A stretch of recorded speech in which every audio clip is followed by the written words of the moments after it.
What about the thousands of Muslims that are still in the military, that are veterans, that are translators, that are active personnel? Is there some type of policy solution that you're advocating, or are you just raising awareness? I think what you're going to have to, you can't, if you really take the Quran and the Sunnah, which is the Hadith and the Sirah, which is the teachings of Muhammad, and you read those, and I read them. I was flying on September 11th, and that's when I really started to study and learn who the enemy was.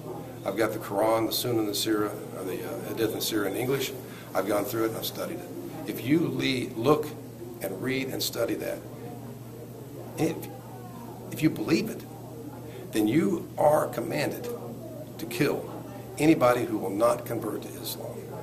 You are commanded to lie to the infidels.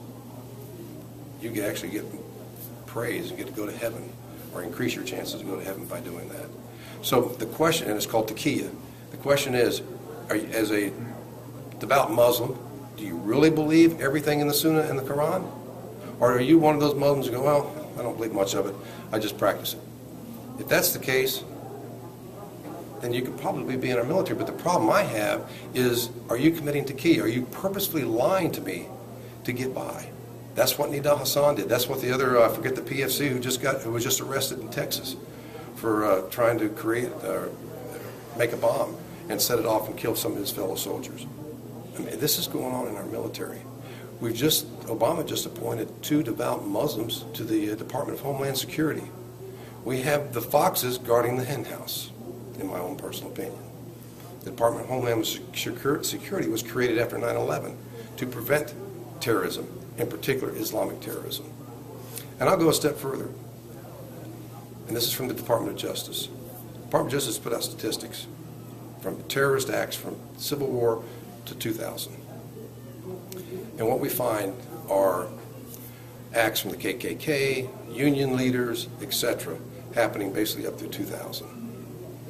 In 2000 through 2010, there's been 323, I believe, when I speak today I'll be giving those numbers, 323 acts of terrorism in the United States, domestic terrorism, of which 290 have been radical Islamic terrorists.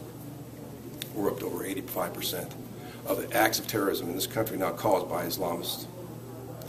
Before 2000, they really didn't exist, 1 or 2%. Why such an increase in Islamic terrorism since 2000? So yes, I personally, I don't trust one Muslim in our military, because they're commanded to lie to us, to the term called taqiyya, and if they truly are a devout Muslim and follow the Quran and the Sunnah, then I feel threatened, because they're commanded to kill me. You believe they should be forced out? I absolutely am. I think we should have the Muslim faith is not necessarily religion. Here's what people don't understand. Islam it's like a rope, and you have several different strands in the rope. Islam is a religion. It's also a political theology and ideology. It's also a finance system, and it's a legal system. You cannot separate that rope. You can cut the rope, but you still have 2 pieces of the rope. Unless you try to unwind that rope, and if you've ever tried that, the rope always tries to go back together. That's what Islam is. It's all of these things intertwined and bound together. You cannot separate religion from Islam. You cannot separate Sharia law, which is Sharia finance, which is the legal system, which is the ideology, from Islam. It's all together. It's an all or none deal, because as a devout Muslim, you don't believe in any one part or follow any one part, you will go straight to hell according to the Quran.